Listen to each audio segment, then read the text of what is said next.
Story time. I want to speak on how I came up and where I came up. I came from the North Side Projects, Belsom, Alabama to be exact. Y'all might have heard of Gucci Mane come from Belsom, and a few more people that come from Birmingham, Montgomery, stuff like that. Mobile, a couple places like that. And I'm here to speak on my story, to let the world know where I come from, my struggle. So this is my story. This is the M.F.L Motivation Podcast. So people that don't know me, this is a chance you'll get to know me. This is the M.F.L Motivation Podcast. Y'all like, comment, subscribe, share this video. Motivation, family, and loyalty. I'm big on that. Let's get to the story. This part one. So be tuned. I'm gonna keep dropping them. And shouts out to Big Tune, Cartoon. He stay in Birmingham. He did a lot of his prison time in Birmingham. So shouts out to him. I like what he's doing with that. So I feel like I should get my story right there too. So this part one. Andre. M.F.L. Andre. My story. I come from a family. Just me and my grandmama and my mama. But my grandma really was the one that raised me. So my grandma really was the one that raised me. And we grew up in the Northside Projects. I moved from Atlanta, Georgia. I was born in at Greater Hospital. But I moved away from down there. My mama and my pops, they broke up. So I really ain't never had a father in my life, none of that. I took care of myself and a little help from my mom and my grandmama. My grandma was a big part of my life. My mom was on drugs at one time, and she didn't really have nothing at the time. Sometimes my mama was a hustler, but that came on down the line. And my mom had got on drugs in Atlanta, Georgia, with one of my deceased aunties, which is her sister. Her, my sister, her, my mom, and my auntie, and my dad. My dad was selling stuff for a man in Atlanta, hustling, and he'd always leave the stuff. And I guess my auntie tried it first, then asked my mama to try it, and there you go. It was up from there. So the man stuff went to coming up missing. My dad had to run or whatever, however they said it. So, but my dad didn't never want my mama to go nowhere. My mama was a beautiful lady, and he wanted her at home. So my mama the type of person, you put your hand on her, do anything crazy, she gonna leave you, if not do something to you. And so we end up back in Birmingham. My auntie and my auntie and my uncle, which is my auntie Bougie and my uncle Squirrel, came to Atlanta. I think they came and got my mom and brought her back to Alabama, where my grandma stayed at, where I was raised at. So we there. I'm growing up in age. I'm seeing a lot of gambling, drug dealing, all type of everything, whatever you want to call it. All right, man, dude. So I'm watching my uncle and them come up. They coming in with bags, and I'm talking about big bags of money. I'm talking about large amounts of bags and count money.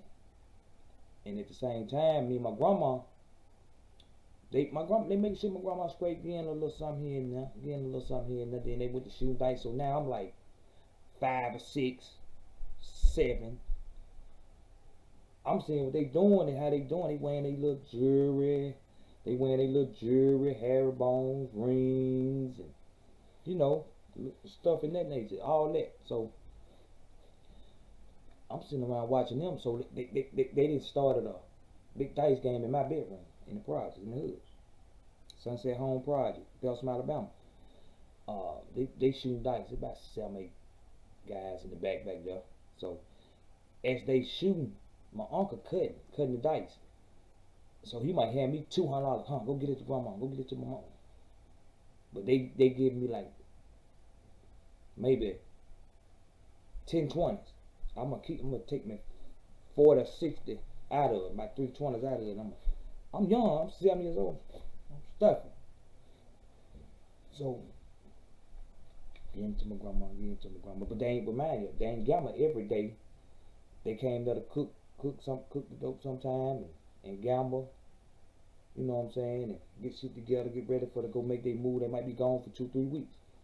So now I'm still getting up in age. I'm still doing it every other day.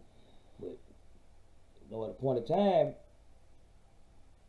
folks gonna get caught. Folks gonna go into jail. Folks gonna go to meeting up in other places, in other people's houses and stuff like that. So that's what ended up happening. So money went to getting low. We sitting around. My grandma barely can make ends meet. She barely can give me what I want. My mama doing what she can to bring a few dollars here and now. So I'm sitting around. I'm getting a little older, and I'm sitting there one day. Make a long story short, to come on up with a little more. I'm sitting on the edge of my bed one day. I never forget. And a lot of people can vouch for me, but I really don't want nobody to vouch for me. The, the people that know me know me. Shouts out to my Uncle Dog too. Shouts out to Big Unc. Yeah, that way. But so I'm sitting on the edge of my bed, man. I got to do something. I had $20 to my name. I said I got to do something, man. So I come out the door, man. I'm about 11 years old. I come out the house. It's about 10:30 that night. Maybe about 9:30, 10:30, somewhere up in there. It's so many years ago. I go down there to one of my partner house. I ain't gonna call their name, but shouts out to my nigga. So I go down there, give him the $20. What they do? Alright, whatever. So he gave them to me. The dime rock was so big, so I took all 4 of them and cut them in half. I cut them. Some of them, about 2 or 3 of them were so big, I made like an extra 3 dimes off them. So in all, I probably got about 13 dimes, 14 dimes. So I'm waiting around. I know the customer. I know what's going on. I know how to do it. I know because I've been around it so long since I was a baby. So really came out the womb a hustler, to be honest. So I'm sitting there. They coming from across the track. They hitting. They coming.